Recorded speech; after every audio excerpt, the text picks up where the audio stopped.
토끼의 공양. 이 전생 이야기는 부처님께서 기원정사에 계실 때 모든 생활용품의 보시와 관련해서 말씀하신 것이다. 사이성의 한 장자가 부처님을 위시한 승단을 7일 동안 모시고 온갖 공양을 올렸다. 부처님께서 그런 그의 공양에 고마움을 표하시면서 말씀하셨다. 우바세이, 그대는 기뻐하라. 이러한 보시는 실로 옛날의 지혜로운 이들의 전통이다. 옛날의 지혜로운 이들은 찾아온 걸식승을 위해 목숨을 단져 자신의 살점까지도 내놓았던 것이다. 그리고 비구들에게 전생 이야기를 들려주셨다. 그 옛날 바라나시의 브라흐마닷 타왕이 왕궁을 다스리고 있었을 때의 일이다.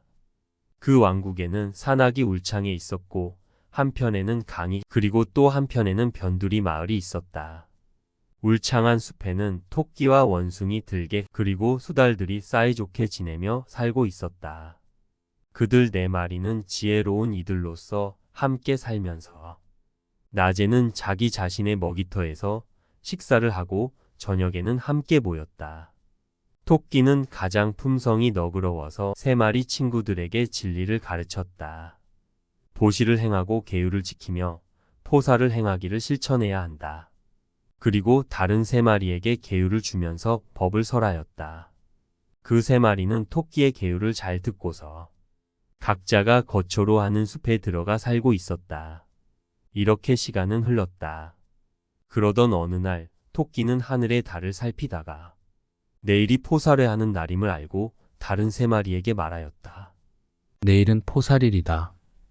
너희들 3마리도 계를 받고 포사례에 참가하여라. 계를 굳게 지키고 보시를 행하면 커다란 과보가 있을 것이다. 걸식승이 찾아온다면 그대들의 음식을 꺼내어 공양 올리도록 해야 한다. 네, 그렇게 하겠습니다. 그 3마리는 동의하고 각자의 거주지로 돌아갔다. 그리고 그 다음 날이었다. 그들 가운데 수달이 제일 먼저 일어나 먹이를 찾으러 강가에 도착했다.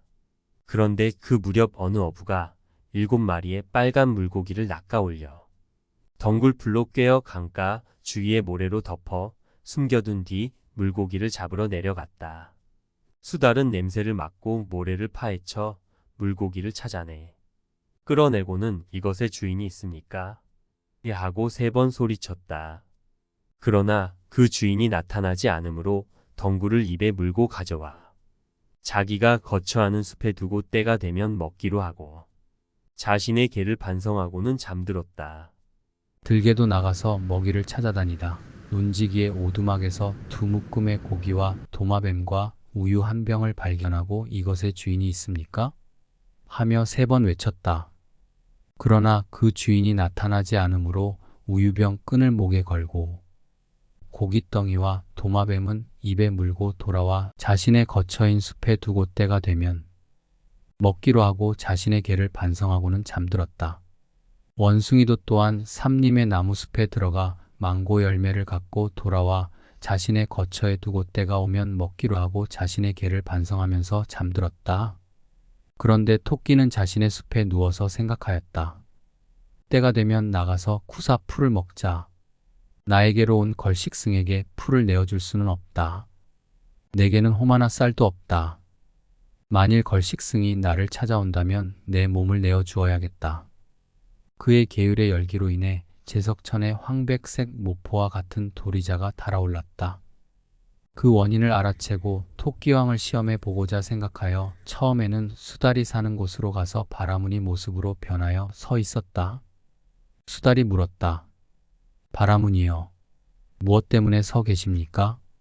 바라무는 답하였다. 어진이여, 만일 뭔가 먹을 주신다면 포사례에 참가해서 출가인의 도를 실천하고자 합니다. 그 수달은 말하였다. 좋습니다. 당신께 먹을 것을 내어드리겠습니다. 그리고 그 바라문에게 이야기를 건네면서 첫 번째 개송을 노래했다. 내게는 7마리의 빨간 물고기가 육지로 올라와 있습니다. 바라문이여, 내게는 이것이 있습니다. 이것을 잡수시고 삼림에서 머물다 가십시오. 여하튼 내일 아침까지 그대로 두어 두십시오. 후에 그것을 생각해 보겠습니다. 바라문은 이렇게 말하고서 들개가 있는 곳으로 갔다. 들개도 역시 그 바라문에게 두 번째 개송을 노래하였다. 내게는 논지기의 저녁 식사가 운반되어 있습니다. 두 뭉치의 고기와 도마뱀과 우유입니다. 바라문이여, 내게는 이것이 있습니다.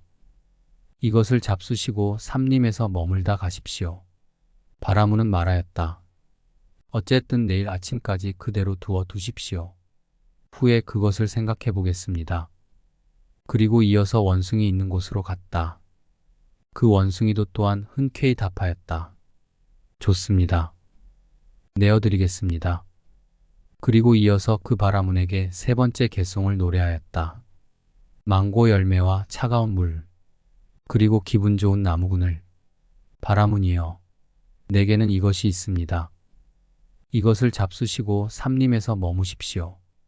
바라문은 역시 어쨌든 내일 아침까지 그대로 두어 두십시오.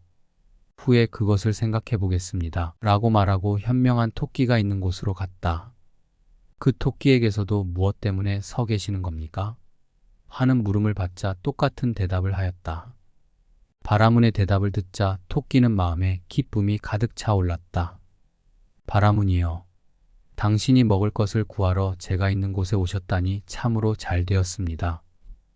오늘은 제가 지금까지 내어놓은 일이 없던 것을 보시하고자 합니다. 자, 이제 당신은 장작을 모아서 불을 지핀 후에 제게 알려주십시오. 저는 이 몸을 던져 그 불 속으로 뛰어들겠습니다. 제 몸이 적당히 구워지면 당신은 고기를 먹고 출가인의 도를 실천해 주시기 바랍니다.